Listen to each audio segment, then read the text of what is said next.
that after the pandemic, that I am the first army chief of any of the friendly countries of China that who is visiting China now after the pandemic. आंखें झुकी हुई, कंधे गिरे हुए, एक हारे हुए शख्स की ये बॉडी लैंग्वेज। सुबह आर्मी चीफ की जो स्पीच थी जी, वो उन्होंने स्पीच की क्योंकि वो जाहिर है कि एक टर्मोइल है मुल्क के अंदर। दूसरा दुख जो मुझे पहुंचा है कि अंग्रेज, अब एक बात आपको क्लियर कर दूं कि हाफिज साहब चीन गए हुए हैं और जो उन्होंने पूरी कौम को शर्मिंदा किया है वो भी आपको सुनाता हूं अभी। And it gives me immense अब हैंडशेक नहीं किया, ये खबर चलवाना, और हैंडशेक नहीं किया मुज़ाकरात से पहले। आपने अंग्रेजी की पहले टांगे तोड़ी।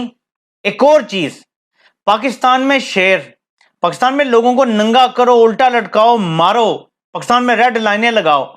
जब चले जाओ वहां पे चीन के वज़ीर आज़म के सामने बैठे हो तो पाकिस्तान के साथ चीन एक ऐसा रेलवे ट्रैक बिछाने की बात कर रहा है जो चीन को मगरबी ममालिक पे इन्हिसार से आजाद कर देगा। 58 अरब डॉलर का मंसूबा चीन और पाकिस्तान को रेलवे के जरिए जोड़ देगा। यह मंसूबा गो के रातों रात नहीं आ जाएगा, लेकिन इसकी फिजिबिलिटी करके रिपोर्ट दे दी गई है चीन के अपने एक इदारे ने, और इसको उन्होंने चीन के लिए फायदेमंद करार दिया है। अब एक बात आपको क्लियर कर दूं कि हाफिज साहब चीन गए हुए हैं और जो उन्होंने पूरी कौम को शर्मिंदा किया है वो भी आपको सुनाता हूं अभी।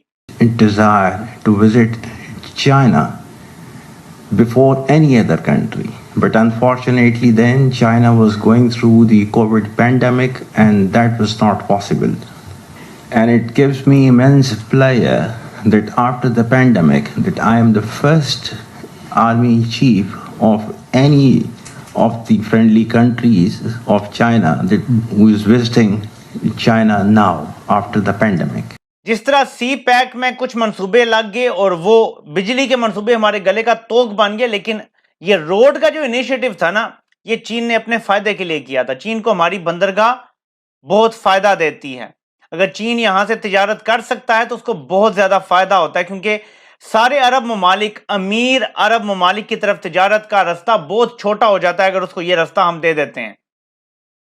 इसी तरह ये जो 58 अरब डॉलर की इन्वेस्टमेंट की बात है, इन्वेस्टमेंट तो नहीं, यानी एक मंसूबा है जो चीन लगाएगा, उसी की कंपनियां काम करेंगी, पैसा पाकिस्तान में नहीं आएगा। बाय द वे ये ध्यान में रखें, कुछ लोग ये भी कहेंगे जी 58 अरब डॉलर पाकिस्तान आएगा। होता कुछ इस तरह है कि चाइनीज अपने इंजीनियर्स भेजते हैं, अपने वर्कर्स होते हैं, पाकिस्तान में भी कुछ लोगों को तनख्वाह मिल जाती है, लेकिन पैसा चाइना में ही रहता है। गवर्नमेंट वहीं की कंपनी को ठेका दे देती है और वो आके यहाँ पे काम कर देती है। और पहले भी सी पैक में ज्यादातर ऐसे ही हुआ है, डॉलर यहाँ आए नहीं है, बल्कि चाइनीज ने अपनी कंपनियों को पैसे चीन में ही अदा कर दिए और उन्होंने यहां के काम कर दिया। तो इस तरह होता है, ये ध्यान में रखिएगा।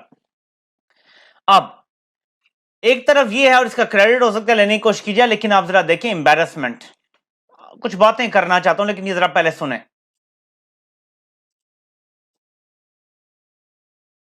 And it gives me immense pleasure that after the pandemic that I am the first army chief of any of the friendly countries of China that who is visiting China now after the pandemic. आगे भी सुनाता हूं आपको कि किसके साथ ये मिलता जुलता है। बात सिर्फ अंग्रेजी की नहीं है, ये भी बहाना बनाया जा सकता है कि वो चाइनीज को आहिस्ता आहिस्ता बोल के अंग्रेजी समझाने की कोशिश कर रहे हैं। तो मेरा सवाल है कि ये वो चाइनीज हैं जो अमेरिका को नथ डाल के रखी हुई है जिन्होंने, तो क्या अमेरिकी आके ऐसे अंग्रेजी बोलते हैं उनके सामने? लेकिन जो ज्यादा इंपॉर्टेंट चीज है वो है बॉडी लैंग्वेज। आंखें झुकी हुई, कंधे गिरे हुए, एक हारे हुए शख्स की ये बॉडी लैंग्वेज थी। इससे मुझे दुख पहुंचा है। दूसरा दुख जो मुझे पहुंचा है कि अंग्रेजी हमारी मादरी जुबान नहीं है। अगर आपको इस पे अबूर हासिल नहीं है, कोई शर्मिंदगी की बात नहीं है। मेरे लिए भी ये कोई शर्मिंदगी की बात नहीं है कि अगर आप इस मुल्क के बड़े ओहदों पर हैं और आपको अंग्रेजी नहीं आती। मसला मुझे ये है कि आपको शर्मिंदगी है अपनी कौमी जुबान पे, वरना अगर आप ये वहां कन्वे कर देते कि मैं आ रहा हूं और मैं अपनी कौमी जुबान में बात करूंगा, तो वहां जो मुतरजम बैठे थे ना, अगर वो अंग्रेजी वाला बैठ सकता है तो वहां उर्दू वाला भी बैठ सकता है। चीन दुनिया की एक सुपर पावर है। आपको लगता है कि वो एक मुतरजम अरेंज नहीं कर सकते? आप अपने साथ भी एक ऐसे बंदे को बिठा सकते थे जो आपको उर्दू में तर्जमा करके चाइनीज का बताएगा। ये कोई मुश्किल काम नहीं था। लेकिन آپ نے انگریزی کی پہلے ٹانگیں توڑی اور اپنے اعتماد کو ظاہر کیا جو آپ کو اپنے اندر بھی نہیں ہے. آپ کی شخصیت میں اعتماد نہیں ہے. ایک اور چیز، پاکستان میں شیر، پاکستان میں لوگوں کو ننگا کرو، الٹا لٹکاؤ، مارو، پاکستان میں ریڈ لائنیں لگاؤ.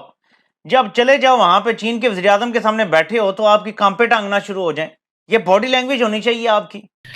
47-48 میں ہم نے قبائلی بھیجے کشمیر میں اور انہوں نے وہاں جا کے حملے کیے، لوٹ مار کی، اور جب یہ آگے بڑھ رہے تھے تو پھر اس کے بعد وہ جو مہاراجا ہری سنگھ تھا اس نے انڈیا کو کہا کہ میری ہیلپ کریں، اور پھر انڈیا نے وہاں پہ کمانڈوز اتارے. ہم نے اٹیک کیا تھا 47-48 میں. 65 میں آپریشن جبرالٹر ہم نے شروع کیا تھا، اور کشمیر میں پھر ہم نے دوبارہ وہی آپریشن شروع کر دیا. تو اس کے نتیجے میں پھر آپ دیکھیے کہ انڈیا نے وہ انٹرنیشنل بارڈر پہ اٹیک کیا یہ لاہور کی طرف سے. پھر 71 میں ہم نے جنگ شروع کی تھی، انڈیا نے نہیں کی تھی. ہم نے جنگ شروع کی تھی جب 5 دسمبر 1971 کو ہمارے جہازوں نے 11 ناردرن انڈیا کے ایئر فیلڈز پہ اٹیک کیا تھا. یہاں سے جنگ شروع ہوئی تھی 5 دسمبر کو، اور 16 دسمبر کو پھر ہم نے ہتھیار ڈال دیے تھے. پھر کارگل ہم نے کیا تھا کہ وہ ایک ان ریٹن انڈرسٹینڈنگ تھی کہ سردیوں میں ہم بھی پیچھے آ جاتے تھے اپنے مورچے چھوڑ کے، وہ بھی پیچھے چلے جاتے تھے.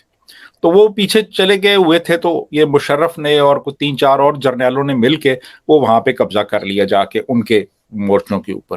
تو پھر وہ کارگل کی جنگ ہوئی تھی. تو کہنے کا مطلب یہ ہے کہ جنگیں تو ہمیشہ ہم نے شروع کی، اور ہم نے ہمیشہ ایک کہہ لیں کہ جارحیت کی سچی بات ہے، اس کو ایکسپٹ کر لینا چاہیے. یہ اصغر خان جو ہماری ایئر فورس کے ایک 4 سٹار جنرل تھے، وہ خود اپنے انٹرویو میں یہ بات تسلیم کر چکے ہیں کہ انڈیا سے ہر مرتبہ جنگ ہم نے شروع کی اور ہر مرتبہ شکست ہم نے کھائی. یہ اصغر خان کہہ چکے ہیں، وہ موجود ہے یوٹیوب پہ، وہ ان کا وہ جو انٹرویو ہے آپ دیکھ سکتے ہیں وہاں پہ. تو کہنے کا مطلب یہ کہ انڈیا جو ہے، انڈیا انٹرسٹڈ نہیں ہے ان چیزوں میں. وہ اکانومی کو اپنی آگے لے کے جا رہا ہے، وہ ایک انڈسٹریل پاور بن رہا ہے. وہ اس وقت دنیا کی 5ویں بڑی اکانومی ہے، جو کہ 2030 میں تیسری بڑی اکانومی ہوگی.